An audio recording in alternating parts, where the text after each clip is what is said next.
Bonsoir, bonsoir, Bana Manchester. Sur Agro TV, Raphaël Machassa. En tout cas, na ye coupé sa bilo moi basango totanga pe journal là, biso to mesana l'air mo tangi na journal. Topo yoki baninga mususu makamzo le karamboka pona ko panga sango ko pesa bato d'information mo ya sur. Voilà. Mais ma bemo que za ratang totanga la Bible bato balobaka o ya tangi Bible.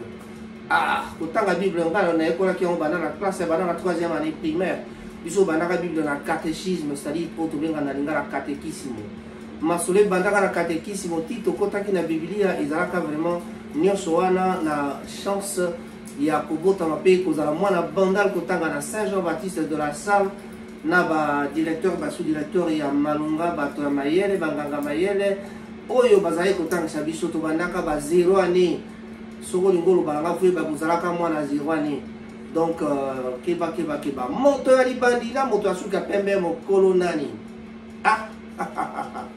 et bah la répéter papa et bah la raconter maman donc moto libandina moto asuka pembe basi biba comment la babande bien mais na lobi kaka moto libandina moto asuka pembe mokolo nani ngai siko nazali na libandi pe nazali na suka pembe donc naza véritable mokolo non ki mokolo mona na basuka pembe na ba libandité qui nous connaît à la katina mikuwa na l'air beaucoup peu comportement voilà ma belle zalaka malamu zalaka mais na epsa bino sisute mondele a salaka e bioko kasi al senga ga excuse ata sali on encore o kabedi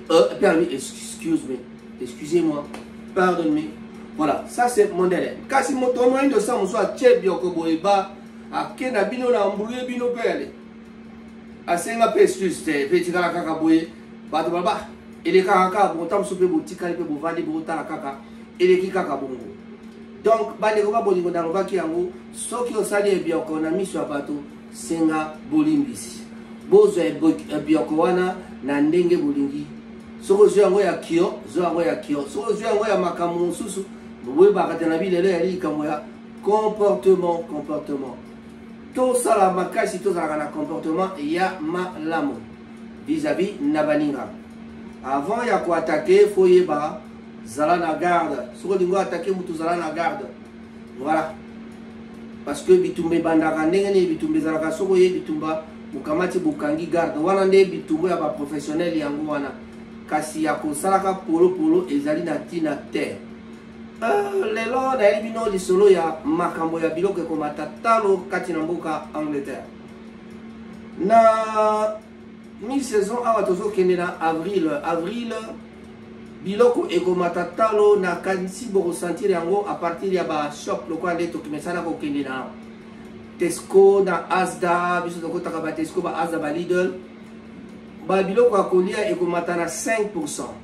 Malobamana ezali yangaite PDG a Tesco alobaki yango pe a confirmer yango que crise moko économique ezali awa ekopesa te na tuka biloko ezomata assurance na bezali komata yango epesi que ekopesa crise moko économique oyo eza kosala te biloko ekomata talo ntango biloko ekomata talo tokosentir yango na nini na portefeuille ya ménagère. Na portefeuille ménagère toko sentir parce que biloko komata na 5%. Déjà mikolo leki so ozongi otokei na Asda esika tozali kosomba biloko ezali tosombaki bapati na 29 pi ekomaki na 79. Donc ezalaki na augmentation mo ya 141%. Mais siko boyebake na mikolo oyo tozali na saison avril awa tozoke na avril awa donc en avril toko koma na bwebi bien avril awa mboka avril na awa na mboka awa Angleterre na avril calcul ya makambo na matali biloko akolia topé ba calcul ya ba taxe ezalaka de avril en avril. Donc l'année économique awa l'année fiscale to benga yango très bien l'année fiscale ezalaka avril à avril. Ezali quoi la mboka msude ba calculaka janvier février mais awa en Angleterre ezali d'avril en avril. C'est-à-dire makambo manso bandaka na avril et sukaka na avril. Donc ba taxe ndenge to okende na avril banyonga ba taxe to zana ngo ya kofuta na avril oyo boye ba keso ko futi avant te ba ko baxela sous taxe mosusu. Donc préparez-vous à payer vos taxes Tomi Bongi Saka parce que déjà l'air que l'Arabie sur Makamboa Kebana Baylif Kebana Baylif. Donc et puis sur paye pour éviter technique au fond la palette est bon. Voilà, c'est pour rire un peu. Mais bande ko ba bolingo de ko la on a classe ba yeb sainga ba mo mindela ba tang senga ba bina so ki Baylif ay ko fond la ete. Donc open mo. Voilà professeur Moussa Nigérien par le bina gabi. Don't open. What? Do not open. When you think that one is Baylif, don't open. Voilà. Donc, une petite parenthèse, c'était ça. Alors, donc, le quoi, la poche de la ménagère, poche, nabiso et vous allez bousculer. Parce que, makambo autant pour la bien été pour si le chauffage peut matitalo. Mais le quoi, bilo réseau matatalo, les sous na 5%. Vous voyez bien, l'électricité, énergie et matitalo. Alors, le quoi, énergie matitalo. Donc, le gaz, banini, ezatalo mingi, bazako ben d'absorbon mingi, sur le talibé, sur le gaz, on a 10, et comme moi, on cherche 10, il faut tirer à moins 15. Ou bah, tirer à 20, on va à moins 25 parce que,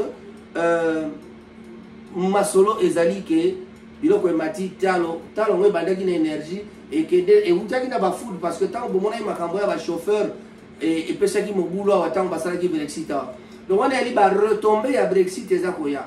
Donc vous voyez bien série à émission à Bané pour ça à Bakamuta Brexit. Israël qui était battu à Brexit et puis sur Paya Namboka où il faut qu'on ait l'autorisation. Bah eux baza ba British baza na problème de mais eux bazali tous na mukanda ba français, tous ali na mukanda ba belge, tous mukanda États-Unis, tous pas il y a pas pays d'Europe, nous sous tout il y a pas pays, nous sous Afrique, je ne sais pas. Alors il faut surtout ali congolais mais résident mais bâtonnier surtout bazali régi na bangunda bazali mwande mususu bon bâtonnier surtout bazali ko régir na loi moko boye loi wana ezali mobeko oyo ezali ko permettre biso tokoka kozala na makambo ya kotala ndenge ya ko vivre na mboka na bango donc il faut tolanda mibeko oyo tokoki kolanda ya mboka oyo donc elingi koloba te makambo soki tovandi sorry nazali na kati ya cuisine donc moi likemba ezotumbama na poto mpe totumba likemba voilà donc likemba ebeli yango na kangi bolimbisi alors mpona bosana nzela nauti te donc tobandaki koloba makambo etali bataxe année fiscale ezali d'avril en avril c'est-à-dire avril 1er avril le 5 avril je crois. Alors, bah calcule la taxe et ça la marawana. Si vous calcule la taxe sur la taxe et ça la mascotte, comme il y a un oyo, bah taxe au tozali d'abord faut avant tout comme en avril, tu fous ta banyonga quand c'est taxe. So il te fout ta banyonga quand c'est taxe, il y a un moment là bateau musu bazalaka, baili faye landa. Ndia on a bagi so baili faye avant makambu baili faye so ba quand c'est taxe akomelio, kamataka mukanda wana landaka makambu wana senga osala ba omega ko senga osala ba arrangement na cancel tax pour que au foot pour éviter que au comme à niveau il y a cancel tax bako katela yo montant selon income selon ba revenu na yo nde bako pesa yo ningisa au foot ndambo pour que au koka ko futa tant so futa 70 par mois mois so za la nyongo tant so futa 70 par mois ou bien comment il a 120 euros quitte cerveau et ça na 50 60 70 parce que c'est un peu affordable par rapport à moto ça la kana moto ça la kate zali ndenge mogote. Donc voilà. Alors, bakotala revenu na yo zandenge ni pe bakoka kopesa yo moi montant moko oyo kozala et facilité yo pona kofuta. Ni na lobaki biloko zeko matala 5%, mais déjà tout ça une augmentation moi à 141%. J'ai donné un exemple na Asda et donc vous avez 29 livres et commune à 79. Donc 50 livres sur ça les calcule bien ça va 141%. Alors cette fois-ci PDG à Tesco, on y a un mboka Angleterre, a confirmé que tozali na crise oyo ezagoya du ya assurance na bandenge ezakomata ezako pesa ke biloko pe ekomata talo biloko ale komata talo na 5% et ko sala biso moi passi. Donc faites le calcul et loko sombaka na 50 balles donc na un livre 7 un livre et comme peut-être un livre 8 donc donc à peu près 1 et au salaire 1,8 donc ça fait à peu près 5%. Il y a un montant oyoto mais ça la consomme donc bandeko ba bolingo ezalaki lelo kaka pona tolo ba mwa makambo wana mais tosukisaka toujours na mwa masolo mosusu parce que tokoyi kaka na nini wana te nalobi na bino mpe likambo ya comportement tozalaka na comportement ya bien kati na mboka nalobaki ke mokolo azalaka mokolo na mikuwa mokolo azalaka mokolo na nzoto te soko moni avimbana na ye donc eza te ke po avimbana aza mokolo non to po azali na libandi to azali na mandefu ya pembe aza mokolo te donc bajujaka moto na apparence te apparence ezali toujours trompeuse apparence ezali kokosa biso mpona kolobela biso te moto azali mokolo kasi azali mokolo te na yango bandeko ba bolingo natangaki eloko moko boye moto moko azoleka na nzela wana siatula bon un peu de comédie quoi balobi na ye tozosala bon masolo siatula tobwakisa ngo nanu parce que ce n'est pas ça que je voulais vraiment vous raconter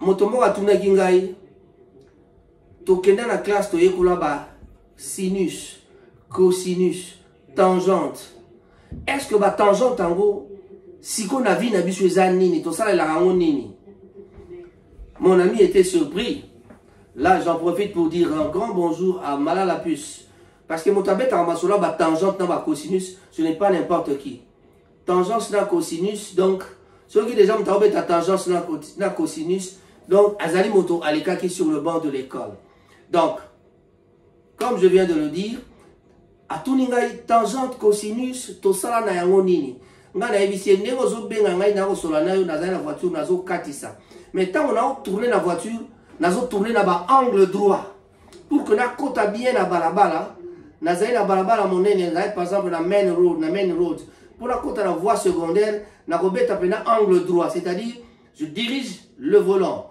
nake tout droit neti na ningi naleka balabala mais nabeti pena na angle droit paf nakokatisa na angle droit tant nakobeti bo na angle droit nakokota na balabala sans que na déranger moto oyo aza koya na croisement oyo azokokroise sikoyo na balabala oyo nga nazokota na voie secondaire voilà l'importance ya batangente na bacosinus tangente na bacosinus eza nini nakanisi boyebi soki osali cercle boto tie triangle boye so calculer tangente batangente ezali bandenge ya kolakisa biso bamoyen nini oza kolekela ndenge oza kotambola totambolaka na bamathématique na mutu so ozoyeba te ke toza kokalcule déjà baracine carré na mutu ntango tozotambola ntango tozovivre yango mona bato mosusu bana baraisonnement mosusu ya bien te parce que tangente ayebi yango te ayebi cosinus te et c'est là le problème voilà balere moko ezalaka moto oyo oyeba te eloko nini tangente eza nini batambolaka ndenge nini voilà moto na moto azalaka na démarche na ye moto mosusu atambolaka mvwanzi mais soki mpena olandi ligne droite c'est-à-dire toyekola le segment le plus court c'est la ligne droite donc na place kokenda na ligne brisée poko mesiko ozokende okoretarde nzela na yo là je suis en train d'appliquer ba mathématiques oyo toyekola na classe donc la ligne droite c'est le chemin le plus court so on a zingina ya en face na bino na koyabwe mais kasi soko na bino alingina ye pa yo zali na kena no gauche na kena no droite na kena no gauche bon moni minute na osala donc nazo sala retard donc tangente cosinus monsieur Malala Puce je vous dis voilà la réponse oyebate na cette émission pour expliquer je sais que un intellectuel quand il demande ça azotuna yango peut-être na comédie mais boyebaka te zoba na zoba soki bakutani basalaka makambo ya zoba mais mayele na mayele so bakutani basalaka makambo ya mayele pe basolaka be makambo ya mayele yango na moni biso tobetaki masolo ya batangente na bacosinus kasi bacomédien balobi bolobi mikolo nyonso tokoka kaka tangente tokoka kaka cosinus batangente bacosinus mais sikoyo bongo nini wana mosusu wana mosusu nayebisaki Malala ke bato bazwa yango bato balingaka makambo wana donc nakotanga yango ade parce que ce sont des bêtises je ne peux pas parler des bêtises ici bakaka banus wana donc mosusu tangente cosinus sinus na cosinus vous parlez de sinus et de cosinus bongo nus mosusu wana on n'en parle pas voilà c'est pourquoi bato ya mayele soko bakutani bango na bango masolo basololaka ya mayele pe basalaka makambo ya mayele bandeko ba bolingo pona moninga kotambola na ye Moni nazaka ka tourner na makambo. Oh na baneko balabino les faux amis. Les faux amis bazali banani bato. Oyo bazali komema yo na nzela ya mabe. Ba moto faux amis ezali moto ya kolakisa toujours nzela ya mabe. Mais biso tolobi tangente tangente. Ligne droite ligne droite. Ligne brisée ligne brisée. Keba na bato babetaka briser leur nyonso. Donc na yango bandeko ba bolingo to zala bato bana malamu. Bato mosusu lelo aya mi bengi prêtre. Bonsoir mutami bengi prêtre. Yo ndimate kaza prêtre. Voilà, ngana prêtre ngana prêtre. Prêtre aza prêtre parce que le bien aza prêtre. Moto so le bien aza prêtre, bon ndimay kaza prêtre. So moto le bien aza bogar, bon ndimay kaza bogar. Ah Koffi Olomide ba ki vient à venir à bogar. Boloba que Koffi Olomide aza ville, boloba ngote pani. Il est bogar, quand quelqu'un qui se sent beau, il est beau. Voilà, là j'en profite quand je cite Koffi Olomide, le grand frère bien sûr, n'a profité à peu sa rabote la bande konanga au bazar rapproche na Koffi Olomide. Fidèle qui n'a ta copie. Mustapha Toulanda na dekonaye moko tutu roba moninga na biso à Londres. Voilà tutu roba biga bambote na yangwana. En tout cas, je ne peux pas oublier mon neveu à Birmingham, Coco Sita, un grand bonjour à toi. J'en profite pour saluer Niwel Tsumbu qui se trouve en Irlande.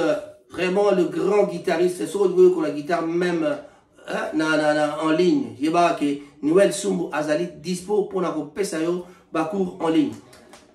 Bande koma bolingo lelo zaki tangente cosinus P moins éducation yango wana tous ceux qui sont là pour aller là. Je vais saluer Adamo et Koula, j'espère qu'on se rétablir très bien. Bon, pas qu'on se rétablit par rapport il y a malheur au pays là qui a. Sœur Akoufaki, topesi toujours ma condoléance. Biso pe à la Manchester, tous allez toujours coller là. Moninga na biso Simon Kamulunge, oh wapi tous allez que ça la collecte. Il y a na kati na WhatsApp.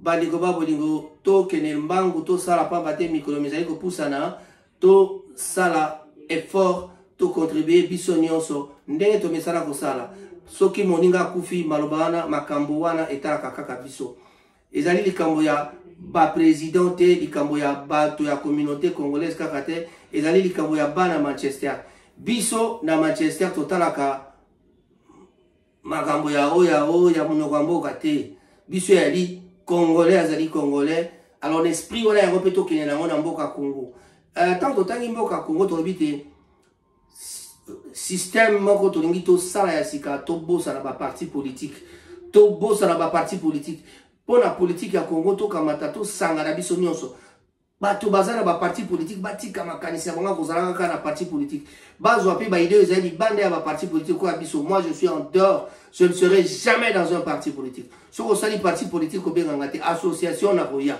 mais parti politique je ne viendrai pas. Mais dans le but de ceux qui battent parti politique va benga na pesa makanisi na kopeta ko kedete mais na ko sangana na binote en tant que membre ya parti politique parce que les partis politiques ya on les a ko tuer, ya on les a ko bomambo ka Congo. Tala tozali na makambo etali parti politique dans le baki na Congo to komi na 800 partis politiques to le baka 800 à peu près. On est dans les à peu près parce que dans minute yo ba parti politique monsieur za botam. Donc bandeko tango tozali ko sala ba parti politique 800 to ba ke signification nango ezali ke division ezali na mboka. Mboka ezali ya ko sangana te. Ndi yango balbaka Congo ezali pays mais ezali état te. Pona mboka ezala état ndi ya moni président Tshisekedi azozo ba critique mingi mais ezali kaka libabe parce que tango na ye ya kumi mboka bandaki kobeba déjà na Mobutu 32 heures pouvoir c'est quand même trop. Ba Kabila baye 3 ans akufi pe za guitare ko bongisi za guitare. Moi na Kabila pas 19 ans 18 ans c'est un peu trop aussi, c'est encore trop. Alors vraiment to komi na tango Tshisekedi na ba nungu nege bandaki yango no moni ke bilan ezopesa moi boye na boye mandeko ba bolingo na soki sipe na lobby mbote na bino banso para Manchester. En tout cas, je ne peux pas terminer sans saluer mes jumelles Timba Moussaï et Josie Moussaï. Au revoir et à tantôt. Rago TV, s'il vous plaît, abonnez-vous. Tango yango ya ko s'abonner.